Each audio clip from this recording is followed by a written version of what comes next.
The paint on your fingers. The studio smelled like turpentine, coffee, and something else she couldn't name, but had come to love. Sophia stood barefoot on the drop-cloth-covered floor, her hair piled messily on top of her head, a streak of navy blue paint across her cheek. Her canvas stood in front of her unfinished, but her mind was somewhere else, somewhere behind her to be exact. Where he sat. Milo. He was leaning against the wall, sketchbook in his lap, an old pencil tucked behind his ear.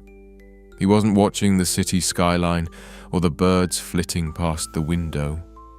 He was watching her, and he had been, ever since the first day she let him into her space. She had always painted alone, but Milo had this quiet way of fitting in, without noise, without need, without pressure, just presence. "You're staring again," she said, not looking back. "I'm documenting greatness," he replied casually, "for future generations." Sophia snorted. "You've sketched me like, what, 30 times?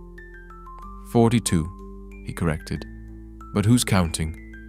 She rolled her eyes and turned, arms crossed, paintbrush still in hand. "You're impossible." He smiled softly, setting the sketchbook aside and walking toward her. His hands were stained with charcoal and ink, and he smelled faintly of citrus and old books. Milo stopped just in front of her, tilting his head. "You've got paint right here." He brushed his thumb gently across her cheek.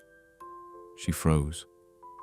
Not because of the touch, but because of the way he touched her, like she was made of something fragile, like he was afraid to break the moment.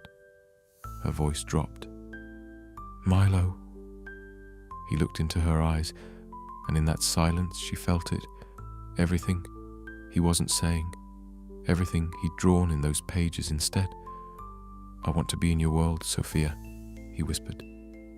Not just in the background. She felt her breath catch. For a moment, all she could hear was the faint ticking of the studio clock and the beat of her own heart. Then she took his hand in hers, smudged with paint and pencil and dreams, and placed it gently over her heart. "You've been here the whole time," she said softly. "I was just too afraid to look." And there, beneath the glow of the skylight and the smell of color and memory, their story changed, not with fireworks, but with paint-streaked fingers, soft words, and the kind of touch that turns silence into something sacred